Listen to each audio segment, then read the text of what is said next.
Ayun, what's up mga bossing? Ito yung monoshock conversion kit na ginawa ko para sa Honda Click, para sa mga gustong mag-big tires na concept para makapaglapad kayo ng gulong sa likod, sa rear.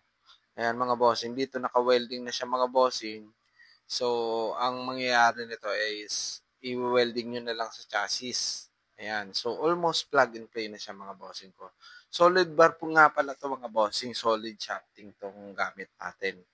Kaya, solid na napakatibay. At, ayan, may free sticker kayo mga bossing.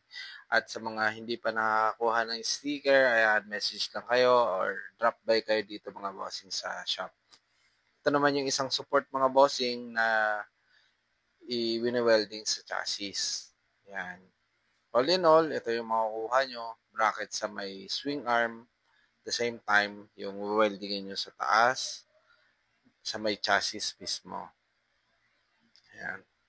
Ito naman yung sample mga bossing nung isang conversion namin. Yung hindi ka magtatabas ng ng U-box, which is yung pinakita natin kanina. Dito kasi iba tong bracket na to, customized to. So, dito naman, ayan yung set ng shock and bracket. Ayan yung mga postura niya mga bossing. Ayan. Ito yung isa sa naunang gawa ko. Random pick tong mga pinapakita ko mga bossing. Ayan yung kit na nauna. Ayan, naka-install. Ayan, ayan yung postura niya.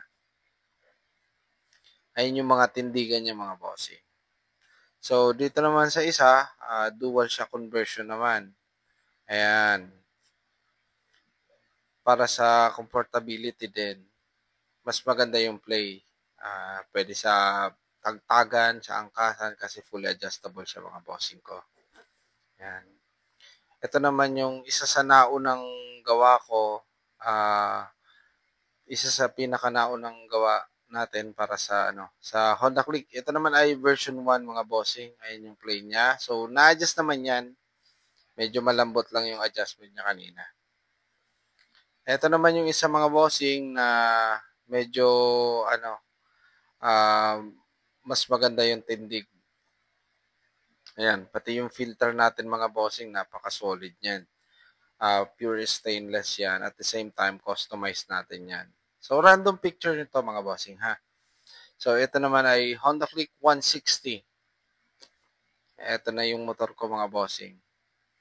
Isa sa mga naunang monoshock na conversion ko. This one is ADB 160 naman. Yan yung tindigan niya mga bossing. Forma. Ito ay Click 160 naman from Bicol. Yan. Lapad ng gulong oh. Ito naman ay dual shock conversion from Batangas mga bossing. From Batangas yan. Ito yung isa sa kuha ko na mas matindi. Ito naman ay naka plus 3 na engine support. Honda Click 160. Ito stock engine support to mga bossing ko. Ito yung isang napakalapad na mugs na custom. Ayan. Center monoshock to mga bossing. Ito naman yung isang conversion natin na nakahiga. So far, okay naman siya. At the same time, nagbe-message sa atin yung may-ari na nire-ride siya sa Bicol. Ayan. Click 160. And this one is dual shock din na isa sa nauna nating gawa. Alright.